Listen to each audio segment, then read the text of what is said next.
world is waiting with bated breath as British MPs vote on Prime Minister Theresa May's Brexit deal later tonight. Good evening. This is the India Development Debate and I'm Supriya Srine. The signs are quite ominous as experts suggest the deal may be voted out overwhelmingly. A humiliated defeat could force May to delay Britain's scheduled exit from the European Union on the 29th of March and could even force her to go for a second referendum. May's critics and many of her own supporters claim that the current deal will give too much power to Brussels, undermining the British economy. A crucial ally, the Northern Irish Democratic Party, which keeps May's minority government afloat, has already made it clear that it will vote against the deal. The uncertainty over Brexit is bad for industry, which is caught between the rock and a hard surface.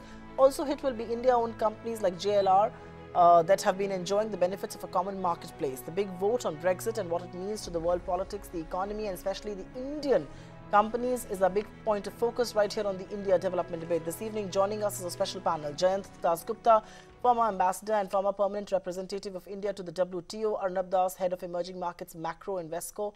And of course, Hemant Kanoria, CMD Shray Infra Finance joins us. So does our consulting editor, Maithili Bhusnurmat. So thank you very much, all of you, for being with us. And Mr. Dasgupta, if I may quickly start with you. Actually, let me start with Arnab Das on this. And Mr. Das, the pulse says that Theresa May will lose the meaningful vote. She doesn't have the numbers. The question is, how big will her margin of loss be? What will a loss like that mean for not just the emerging markets, but particularly India, given we have a trade surplus of about $4.3 billion with the UK till about last fiscal? It is one of our top remittance sources and our economic relationship is important with the United Kingdom. Yes, I think you're right. It's almost a foregone conclusion that Theresa May's bill will suffer a significant defeat. And indeed, the only question is how big that defeat's going to be. I think for the rest of the world economy and India in particular, emerging markets in general, the impact of the vote itself is going to be fairly small, if not negligible. The key issue is going to be ultimately what kind of Brexit does the UK opt into, if any at all, and what then does the ultimate relationship of the UK with the EU and the rest of the world look like? And this is an important step, but it's only a step in that process. I think the general implications here are that the chances of what I like to call a Brexitant, kind of a crash out to a hard Brexit with no time for transition, or indeed the chances of a hard Brexit even with a transition are receding, right? So where we're headed is probably some kind of soft Brexit with some chance of even remaining fully in the EU. So if that assessment is correct, it may yet take several months for that to play out, but if that assessment is correct, then the short-term impact on the UK economy and on the rest of the world will probably be fairly minor and probably won't even be felt in India. Fair point indeed, but have we for far too long relied on the fact that Theresa May actually lose this vote? And that's really the big question. Jayant Dasgupta, if I may ask you, and I think the government of India has published no white paper policy, nor has it developed any technical legal responses to Brexit. The private sector has also been a little complacent. Were we relying too much on an eventual no Brexit? Were we relying on what is perhaps going to be a defeat of Theresa May's vote today on the conditions of Brexit? Because there is no reason why, from a public-private point of view, the kind of complacency that we see, which could perhaps hurt India's economic interests.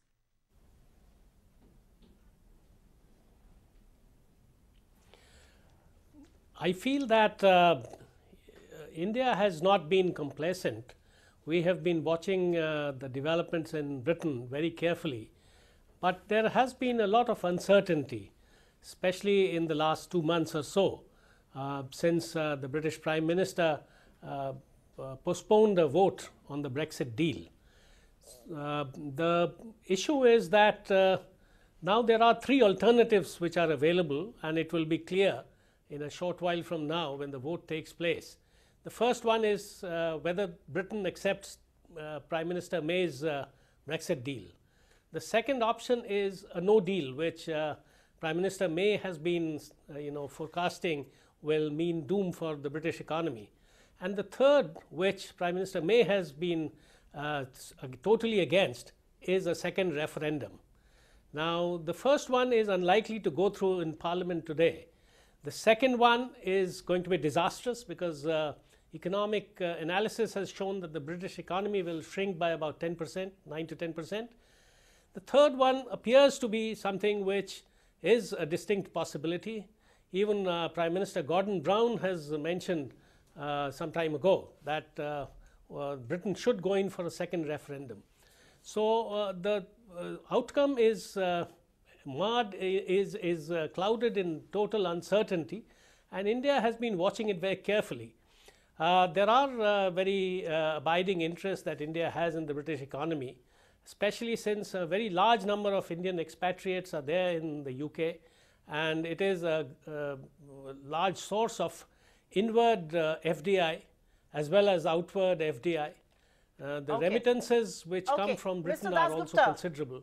So we have been keeping it under close watch. Precisely. Yes. Okay. Okay.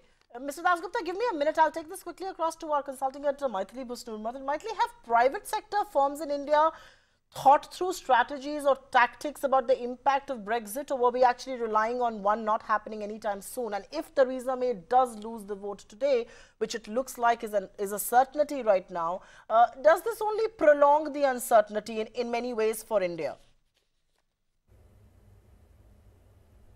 Well, yes, it does prolong the uncertainty for Indian companies, because remember, India is one of the largest investors into the UK. In fact, UK is less important an investor into India as compared to Indian companies investing in the US. So yes, to that extent, and to the extent that in case there is no deal, then automatically the free movement, particularly of goods within the European Union, that will come to an end, at least temporarily, until we discover what kind of deal is finally going to be negotiated. So there will be a long period of uncertainty. But I would, Supriya, agree with the assessment that Brexit really and what happens is of relatively less importance to India, because frankly the UK is no longer the economic powerhouse it once was. If the World Bank is to be believed, in this year we will overtake the UK as an economy to become the 5th largest economy in the world. So we will overtake our colonial masters. So the UK, what happens to the UK and Brexit is largely of interest to the UK and to the European Union. Secondly, it hurts the UK most of all. So the UK is basically hit itself on the foot. As far as India is concerned, the only importance really is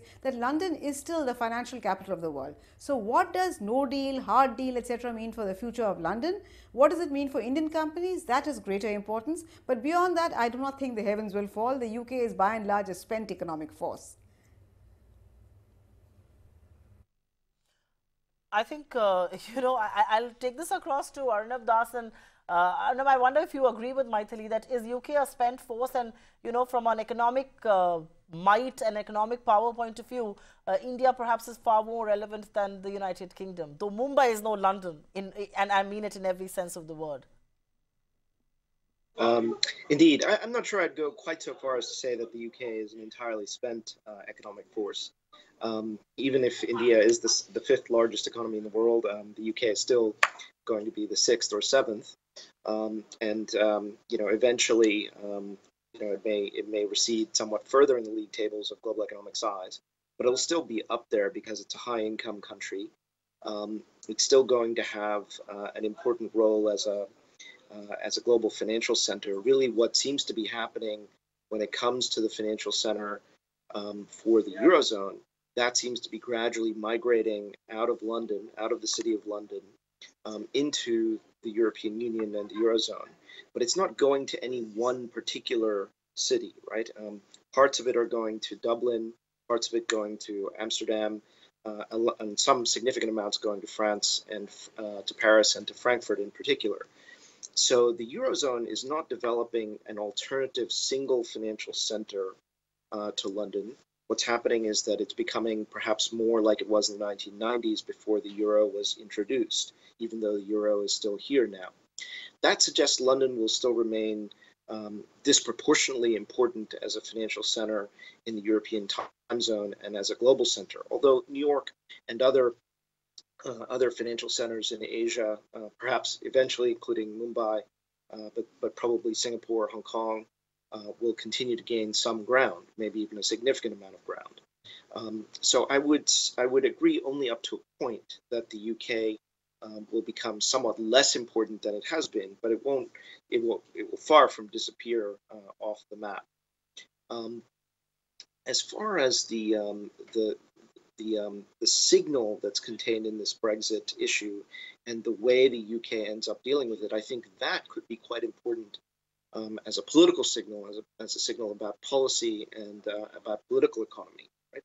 If the assessment is correct that where we're headed is away from a crash out of the EU or away from a hard Brexit and towards a softer Brexit, it would be an important signal that I think that all of this populism and nationalism and sort of hunkering down, closing in from the world economy and the global financial markets, and indeed from globalization itself, is a situation where the bark has been somewhat worse than the bite. That it won't be a definitive end to that problem. The problem will continue, and maybe it's not a problem in some respects for many people. We have to respect that. But I do think it would suggest that the worst case scenarios of people really putting the borders up as a way of, quote unquote, taking back control are not going to materialize.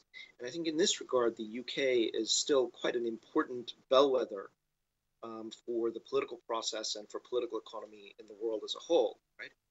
It's important if we think back, the UK was the cradle of the Industrial Revolution. We had sort of Blair before Clinton, Thatcher before Reagan, right? So a lot of the leading issues have been brought to the fore in the UK. Fair point.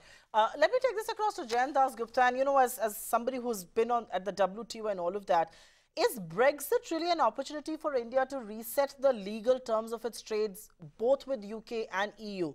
And I mean it both at the multilateral level and at the FTA level and all of that. I mean, is this the time that the Indian government needs to maximize the opportunity in terms of goods and services exports? Can we make the most of this opportunity is really the big question, because there are concerns that have time and again been raised. Do we have enough firepower, to do this sort of diplomacy?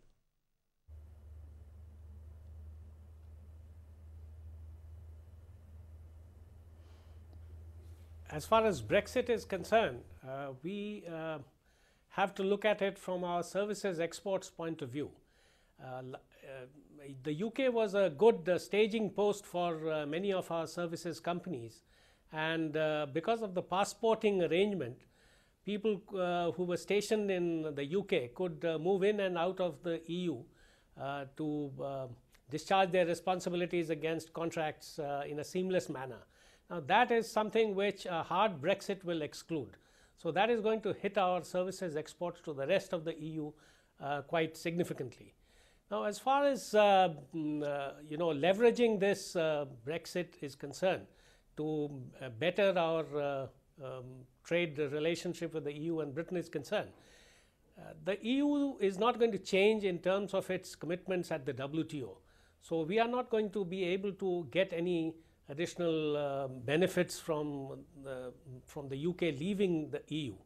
As far as Britain is concerned, I agree with Maithili that over a period of time our relationship in terms of trade has been decreasing quite considerably, and I think bilateral merchandise trade is now less than $10 billion or so. So it is not a very significant partner in terms of merchandise trade. As far as services is concerned, Britain is very dependent on its services, especially financial services.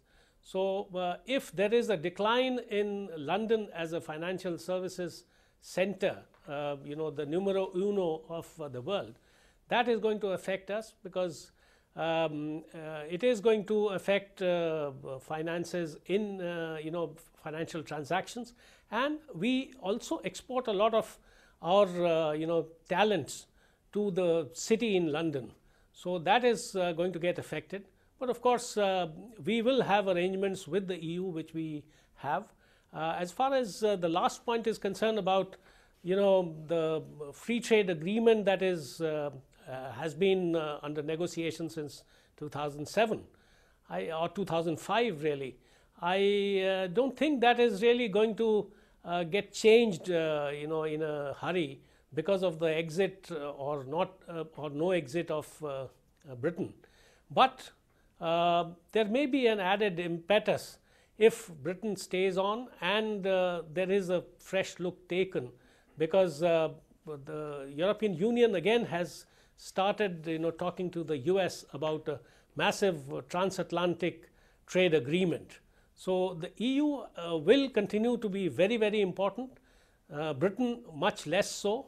And if the EU enters into a very large agreement with the US, even minus agriculture, which is being talked about now, we need to get into the FTA with the EU and conclude it as soon as possible. No, I kind of, I'm just going to throw some data, because to the point that you say that EU will be important and UK less so, roughly 800 Indian companies operate in the United Kingdom. They employ over 104,000 people, in fact, close to 105,000 people. 87 of these firms do at an average rate of 44%, and they span across automotives, pharma, chemicals, technology, engineering, finance, and you name it. So clearly, India invests more in the UK than in the rest of the EU combined. But Maithili, the question is that Indian companies have also used and traditionally relied on UK as a port of entry into the European Union.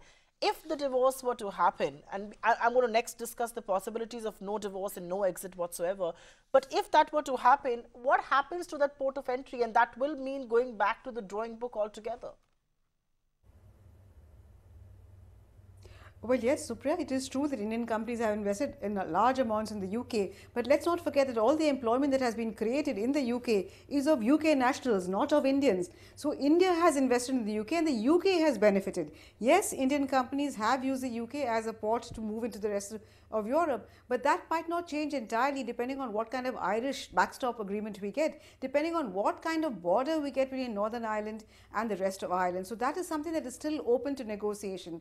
But I repeat that as far as India is concerned, the only thing that should really concern us is what happens to the future of London as a financial centre. For us, the EU is far more important than the UK as a whole, and if Indian companies today lose the opportunity of moving out into the rest of the European Union, they will slowly start moving out. And depending on what kind of, as I said, the Irish backstop, the agreement that is achieved, they may not lose out the entire EU market. So let's not forget that Brexit was a result of people's growing anger against movement of human capital, as we say. Remember, the rest of the world, particularly the Western world, is very fine with movement of capital. But when it comes to movement of people, then nationalist sentiments invariably arise. So this is a backlash against that. So the only thing that is interesting really is that, is this a start of what we're seeing all over the world, whether in the US or in the UK, the backlash against globalization? And given that our strength is in services, what does that mean? That is, I think, what is important as far as global trade is concerned. But by and large, Brexit, I think it hurts the UK most of all,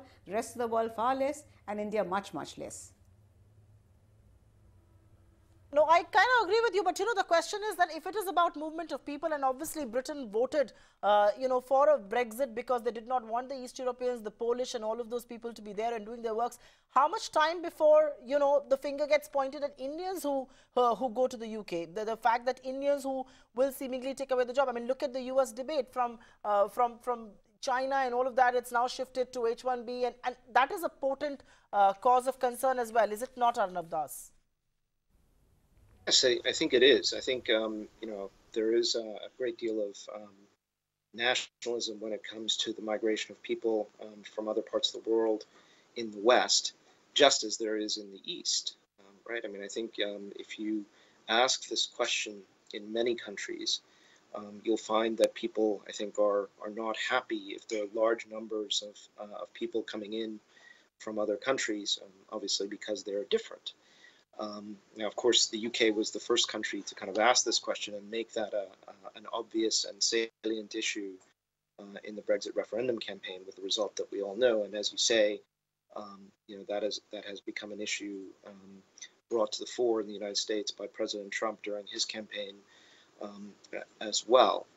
But I think in the end, we also need to recognize that the demographics in many high-income countries is very challenging.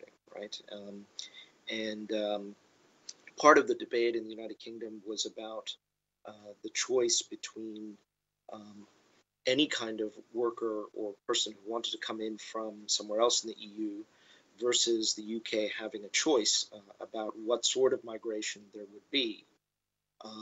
And whether there should be a point system and that highly skilled labor or more skilled labor should come in from other parts of the world, including India or indeed from the United States, than quote unquote unskilled or at least less skilled labor from other parts of the EU. In the end, the only way the UK is going to be able to prevent or really going to discourage migration is for the economy to underperform. And that has already started to happen. But even with that, migration still remains very high. I think it's important to remember the United Kingdom is probably, is arguably one of the most open countries in the world in many respects. Here in the UK, there are about 65 million people in total. There are about 11 million immigrants, people classed as immigrants, first, second generation. The stock of foreign direct investment in this country is about 65% of GDP. A lot of it there as a gateway, indeed, as has been discussed with regards to Indian FDI in the UK as well, as a gateway into the EU. So the UK is, in some respects, is playing with fire here. It's taking a very dangerous course. And that's, of course, precisely why this is such a contentious issue and why Theresa May's Brexit bill, the withdrawal bill from the European Union, is likely to face a defeat because this issue has polarized everyone. No, absolutely. And I think even though at the cost of going a little over on the show, very quickly, if I may ask Mr. Jayandas Gupta, it's obviously that she's not going to win this vote. She is going to lose it. It's the margin of loss that is now being watched and keenly going to be analyzed. But do you expect the deal to go through another round of scrutiny in Parliament if she does seek more concessions from the EU? Will they agree? I mean, I know people voted in favor of Brexit, but it's also important to point out here that the vote was 51.89% leave versus 48.11% remain. I know it's a last sort of a resort, but could there be an entire rethink on the Brexit itself?